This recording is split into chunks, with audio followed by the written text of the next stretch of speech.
Oi, gente. Estamos começando aqui mais um episódio do Entre Chaves, seu podcast de desenvolvimento de software. Eu sou a Fernanda Vieira e hoje estamos aqui para falar um pouco sobre produto. A DTI hoje se organiza em torno de alguns grandes pilares, como engenharia, operações, e produto é um desses pilares.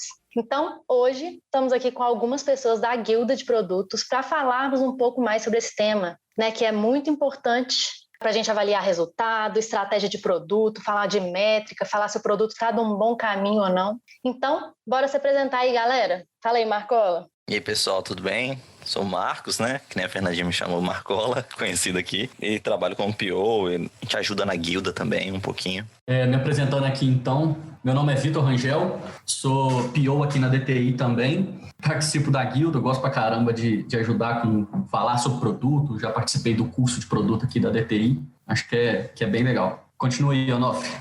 Sou o Onofre também, atuo como PO aqui na DTI. Contribuo também com conhecimento aí na guia, um pouco nos chapters, tô aí um pouquinho para trocar uma ideia. Oi, gente, eu sou a Bárbara, também estou como PO aqui na DTI há 2 anos, fazendo uma transição agora de carreira para Tech Manager, mas continuo apaixonada pela parte de gestão de produto e estou aqui hoje para bater um papinho com vocês sobre a parte de acompanhamento do produto, da entrega do produto. Então vamos lá, vamos começar falando assim, antes da gente colocar o nosso produto em produção.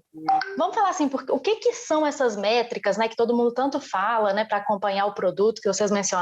O que é isso? Acho que é importante, talvez até uma pergunta anterior, do que são as métricas, Por que a gente tem que medir, Por que a gente tem que usar métrica quando a gente faz uma entrega, Porque é isso, a gente faz a entrega e aí? E eu acho que é bom a gente sempre pensar que, quando a gente fala de produto, a gente fala aqui muito na DTI, nos podcasts, que a gente está no mundo VUCA, que é muito volátil. Então, sempre que a gente está entregando algo, a gente não está entregando uma feature, a gente não está entregando uma solução que é certeira para o nosso cliente, nosso usuário. A gente está entregando uma solução para uma hipótese, Uma solução para um problema que, por mais que a gente tenha trabalhado em cima dela antes, ela é uma hipótese. Então, a gente precisa das métricas para entender se essa hipótese que a gente abraçou ela durante o desenvolvimento, se ela foi concreta e qual nível, Porque pode dar muito certo, pode não dar resultado nenhum e pode ser uma catástrofe. Então, acho que antes da gente medir, a gente tem que saber exatamente por que a gente está medindo. Aí a gente vai saber o que a gente vai medir. Para aí depois, na entrega, tudo gira em torno de tomar, acho que 3 ações, A gente vai continuar na escalada, deu super certo, cenário dos sonhos, Nossa hipótese totalmente válida. Deu errado, não deu tanto certo, tem que ajustar alguma coisa, então a gente vai pivotar, dar uma mudança ali na nossa estratégia, na nossa hipótese, para o próximo ciclo de desenvolvimento. Ou deu uma catástrofe, a gente tem que cancelar e fazer um rollback. Acho que essa é a importância da gente estar medindo o que a gente está entregando no final das contas. Quando a gente fala de estratégia, quando você tem um produto, você está desenvolvendo algo para um público-alvo, normalmente você tem uma estratégia para chegar lá, normalmente você tem planos, você planeja onde você quer chegar, o que você quer entregar, para poder gerar valor de verdade ali. E como que você vai saber se você está alcançando isso sem definir as suas raízes ali, de como que você vai saber se você chegou lá se você não tem como medir? Nesse caso, normalmente você define alguns indicadores, alguma estratégia de indicadores no início, e à medida que você vai entregando, você tem que verificar se esses indicadores estão indo bem ou mal. E à medida que você consegue antecipar essa informação, se você está indo bem ou mal, você consegue mudar sua estratégia, assumir outras hipóteses que você tinha descartado antes, enfim, fazer um pivô. Então, são muito importantes para isso, nesse sentido aí. Eu vou levantar alguns pontos de atenção nesses pontos de métricas, que assim, igual o Marcola e o Onofre comentaram. A gente precisa ter as métricas, a gente precisa ter esses indicadores. Mas assim como não ter esses indicadores, se a gente tiver em excesso, a gente também, você não tem informação. Eu já li um pouco sobre isso, as métricas em excesso, e aí eu vou citar aqui um ponto que os meninos que me conhecem já me viram falar disso muitas vezes, eu sou muito fã desse conceito, que é da North Star Metric, uma métrica norte, a única métrica que importa. Às vezes, no meio de várias métricas, você precisa ter uma métrica que vai ser o foco seu. Eu trago até alguns exemplos. A Netflix, por exemplo, a métrica norte dela pelo menos era até pouco tempo quando eu li sobre, a retenção de clientes. Já a métrica norte do Facebook é o número de usuários interagindo, ativos ali. Então, todas as outras métricas você vai se relacionando com isso. Mas você precisa ter uma métrica para ter um foco. porque assim como não ter nada, se você ter em excesso, acaba que você se perde no meio do excesso de informações. Muito legal, muito bem colocado aí. E realmente, né, assim, quando a gente não tem métrica, a gente acaba tomando decisões no achômetro, né? Acaba ficando aquela coisa, o que acontece com realmente bastante empresas, né, de tomar decisões baseadas no achômetro mesmo. Ou então, como você falou, né, às vezes tem tanta coisa que a galera fica perdida e não consegue nem saber para onde olhar. Então, realmente é um negócio bem importante, porque fala do futuro, né, daquele produto, fala do que, né, o resultado daquilo nos diz, né, se a gente deveria continuar naquilo ou não, né? E levantar um ponto aqui também, que eu acabei lembrando aqui agora, que eu já vi acontecer muito de, nossa, precisamos de métricas, vamos implementar OKRs. São métricas de produtos, são diferentes de OKRs. Os dois trabalham muito juntos, mas eles são diferentes. A Bárbara tem até uma boa analogia aí. Conta aí pra gente, Bárbara, como que é essa diferença de métrica de produto com OKR e para mostrar como que os dois trabalham juntos. Eu até brinco que eu costumo levar tudo com direcionamento, citando o exemplo de um carro, assim, né? Eu acho que o OKR, ele tá ali mais olhando para o curto prazo, um direcionamento para o time, né? O produto ali, uma métrica de produto, ela já tá olhando mais a longo prazo, né? Então, é como se a gente tivesse ali no carro, né, um GPS, a gente quer sair do ponto A, chegar no ponto B, a gente está usando um GPS. Esse GPS, ele vai nos dar o caminho, né, para a gente chegar do ponto A ao ponto B, né? E aí a gente também tem o painel do carro, que ele vai nos mostrar se a gente está com algum problema ali naquele caminho, ou se não, tá tudo bem, a gente está indo para o caminho correto. Então, é como se o painel do carro ali fosse os nossos indicadores de performance, né? E o caminho mesmo, o GPS em si, seria se a gente vai atingir nosso objetivo final do nosso produto. Essa analogia da Bárbara é sensacional, né? E quando ela tá falando aqui, me veio uma coisa na cabeça, tipo assim, às vezes algum desenvolvedor pode estar pensando assim, para que eu tenho que saber se eu tenho que usar o GPS ou o velocímetro, que nem a Bárbara disse? Quero fazer meu código aqui e é isso aí, né? E é uma coisa que eu falo muito com o pessoal, né? Às vezes já vi alguns times assim, super felizes, assim, nossa, a gente conseguiu essa sprint entregar certinho 20 pontos, 25 pontos essa sprint, né? Nossa, feliz. Assim, nossa, pessoal, muito bom, realmente muito bom. A gente conseguir ter essa eficiência operacional, né? É muito bom mesmo. Mas e aí? O que a gente entregou de fato? Nesse caso específico, obviamente, a gente não tinha entregado nada, de fato, assim, de relevante para o nosso cliente, nosso usuário. Então, acho que é algo... não talvez um conhecimento aprofundado, né, sobre métricas, sobre OKRs, mas essa noção de o que está sendo entregue não termina ali. Mesmo para o time de desenvolvimento, não termina ali. Tem um pós, e o pós é muito mais, assim, não vou dizer que é mais importante, né, mas o pós é fundamental para entender que todo aquele ciclo de desenvolvimento, naquela sprint, por exemplo, que todo mundo trabalhou demais, aquilo ali realmente deu um resultado muito bacana. E, se não deu, é alimentar o processo para que a próxima dê. Então, eu acho que é fundamental, assim, que principalmente às vezes, quem é dev, quem está olhando mais para o código, também tem essa visão de validar a hipótese, de medir, de olhar para o GPS, olhar para o velocímetro aí do produto. E, afinal de contas, é o time de produto junto, né? Assim como é muito frustrante para um desenvolvedor que ele vai conversar com o PO, com o PM, e o cara não sabe nem o que é um banco de dados, é muito frustrante para a gente conversar com o desenvolvedor e ele não tem nem noção do que é um indicador, né? Afinal de contas, todo mundo tem que saber um pouquinho de tudo e cuidar da saúde do produto, do valor do seu produto. Isso dá uma satisfação muito melhor para o time como um todo entregar valor ao final da sprint, e não só entregar pontos. Isso que o Max falou, eu até brinco muito com o pessoal lá do meu time, que assim, a gente tem que parar de comemorar a entrega e começar a comemorar resultado, né? Às vezes, entregou linda a sprint, mas tá, e qual foi o resultado final que ela gerou ali para o nosso usuário, para o nosso cliente final, né? Então, a gente tem que parar, né, de olhar para comemorar entrega, pontos de entrega, e sim comemorar resultados e valor entregue. Isso é muito importante mesmo, né? Assim, a gente medir, né, igual vocês falaram aí, para realmente olhar para o resultado. Porque, assim, vejo muitos times hoje realmente comemorando a entrega da sprint. Claro que é muito importante, né, a gente entregar a sprint, é muito importante mesmo aquele momento, né, que o usuário homologou, né, que o usuário fez a review e gostou daquilo que a gente está entregando, né? Mas o momento realmente que o negócio está fazendo diferença é se alguém está usando, né? Se aquilo está gerando valor de alguma forma, e aquilo de fato que é a entrega mais importante. Então, é o que o Marcelo falou, né? Eu não sei se a pós-entrega ela é tão importante, né? Ela é tão importante quanto. tão importante quanto o ciclo de desenvolvimento. A gente acompanhar aquela entrega e entender o que aconteceu. A grande diferença da gestão de projetos e da gestão de produto é essa, né? Gestão de projeto é início, meio e fim, entregou, acabou. A gestão de produto, não. Eu entreguei, eu continuo medindo, eu continuo validando a minha hipótese até ter sucesso, e isso nunca acaba, né? É um jogo infinito mesmo. E agora, então, né, para quem está nos ouvindo aí, vários devs que não sabem como medir. E aí, gente, como que vocês medem, né, a entrega? Falam aí para a galera como que vocês aconselham, né? Quais são as formas de medir as entregas? Eu vou trazer um exemplo aqui do meu cenário, que assim, eu comecei a medir da seguinte forma. Eu tenho um produto que ele faz venda de apartamentos. Eu comecei a entender o meu produto, o que são os principais indicadores de negócio. Vou começar com um pouco. Qual que é o valor do faturamento por mês, qual que é o número de propostas feitas por mês e o número de usuários que estão acessando e que estão vendo meu produto. Isso aí foram as coisas básicas que eu comecei.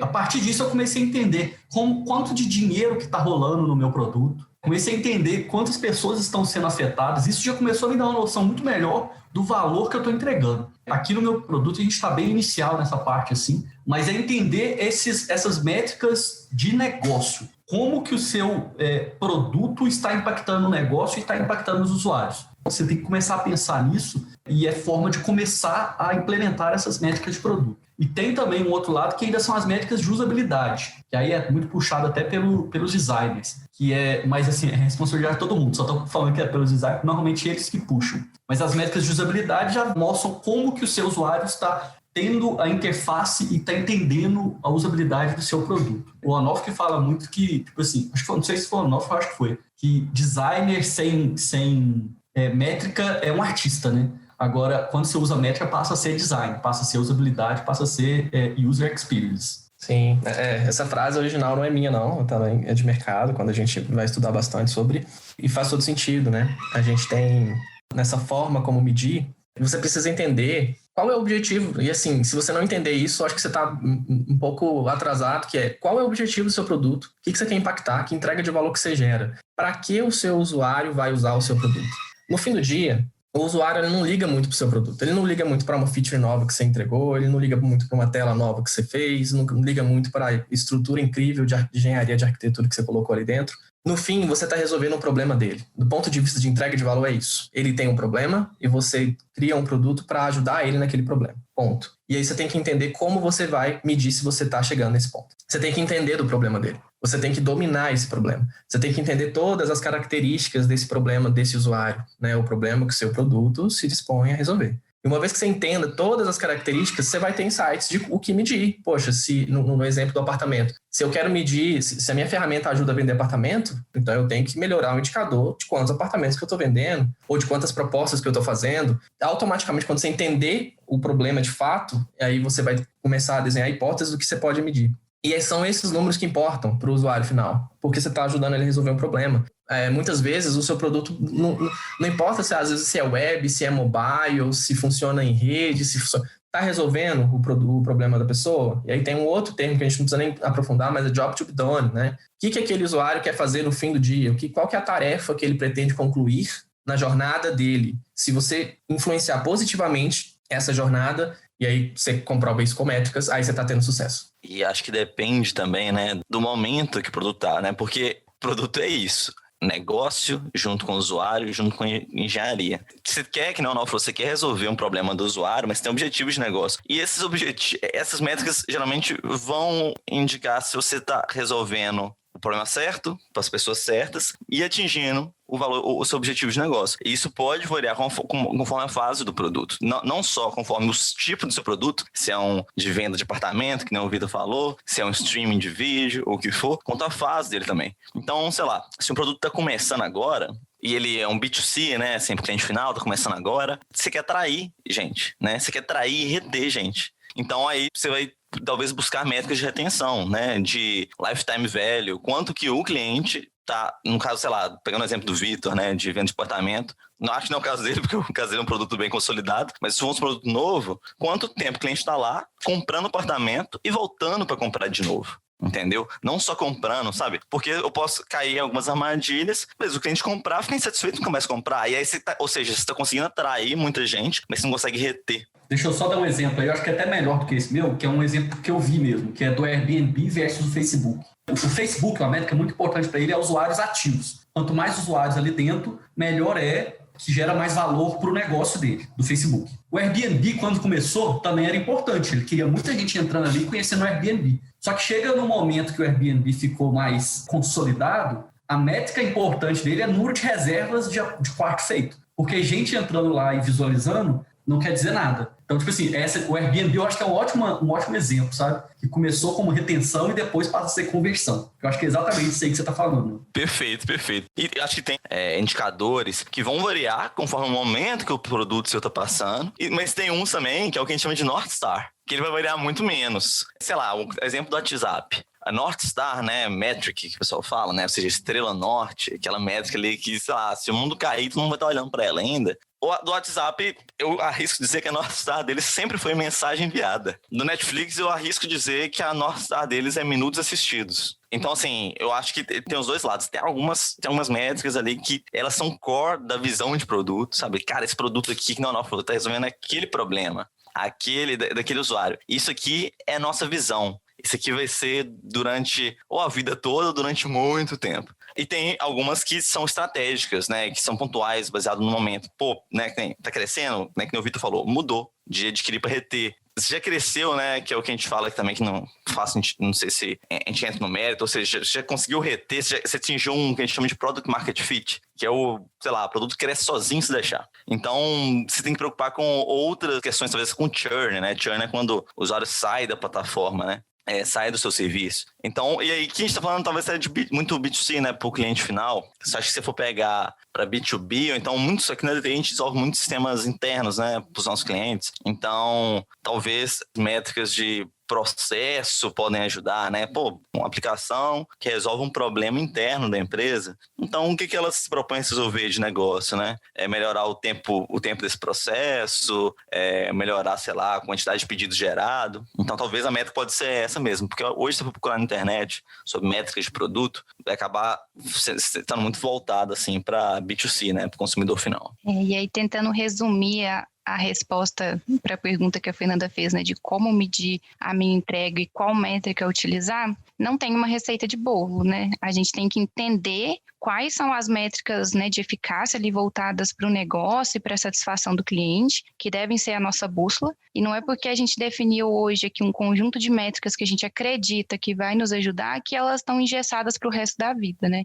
Não, assim como qualquer parte aí nossa da gestão de produto, a gente está sempre revisando e se for necessário a gente vai mudar e vai adaptar. Igual o Airbnb mudou as métricas, igual eu internamente no nosso projeto, a gente mudou também métricas ao longo do caminho, que a gente viu que aquilo não fazia sentido naquele momento. A gente está o tempo todo olhando, revisando e adaptando para o momento do produto ali. Total, né? As coisas de fato assim, né, não são escritas na pedra, a gente tem que ficar mesmo, né, o tempo inteiro aprendendo com aquilo e aí revisando inclusive as nossas métricas, né? Não só o produto, mas inclusive as métricas também. E, gente, o que mais, né? A gente está falando aqui de entreguei e agora. A gente falou muito de métrica, mas o que mais? O que mais que temos aí após a nossa entrega, né? Do produto, após o time lá deixar o código disponível para o pessoal colocar em produção. O que mais que tem que vocês acham que é importante, né, no ciclo de vida de um produto? Fazendo um ganchinho com o que o Max falou lá atrás, né, de hipótese, de definição de métrica,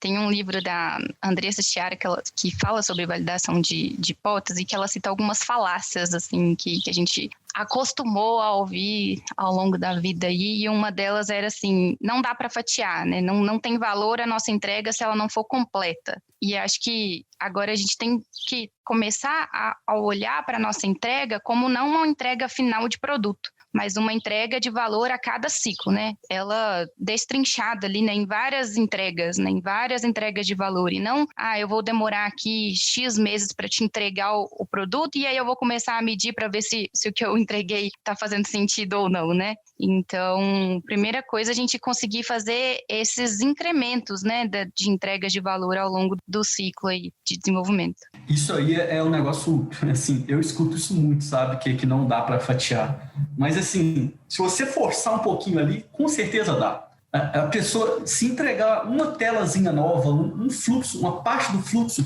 já não é melhor do que antes, já não é melhor do que o anterior, e aí a gente tem que forçar muito até para os stakeholders terem a visão do todo. Eu vou dar um exemplo, assim, que muitas vezes tem um erro muito comum que o Martin Kagan fala. O Martin Kagan é a principal referência nossa de produto, que é quando você considera os seus usuários iguais a você.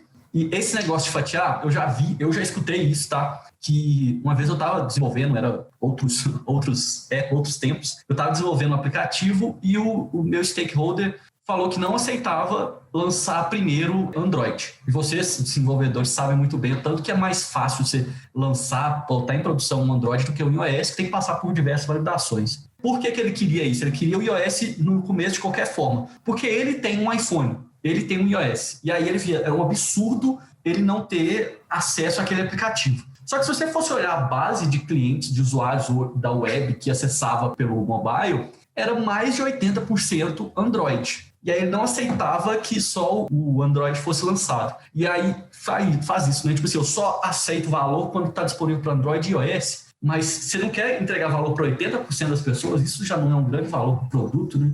Então, assim, isso a gente já começa a entrar naquele incremento mínimo, né? O que já entrega valor para o seu usuário sem você estar entregando todo? Porque quando você começa a pensar nesse entregar o todo, você está pensando de novo numa gestão de projeto, em ter um fim daquela demanda. Só que a visão de produto não tem fim. O produto é um organismo vivo, flexível e infinito. Ele vai estar sempre evoluindo ali e mudando. Então, assim, é bem importante você começar a pensar nessas coisas. O que eu já vou entregar? Pelo menos alguns dos meus usuários já vão ver valor naquilo ali. Isso leva, assim, aqui na DTI, né? A gente tem uma coisa que a gente é meio paranoico. Quem não conhece a gente, nunca foi lá no escritório antes da pandemia, né? A gente é paranoico com progresso concreto, sim, né? A gente tem, inclusive, nas televisões, né, a nossa gestão à vista tem lá, para todo mundo, um indicador de progresso concreto. O que é progresso concreto? É nossa entrega tá realmente em produção, né? Porque produção não só no ambiente de produção, com ninguém usando, não, sendo usada. E aí, isso que o Vitor e a Bárbara falaram,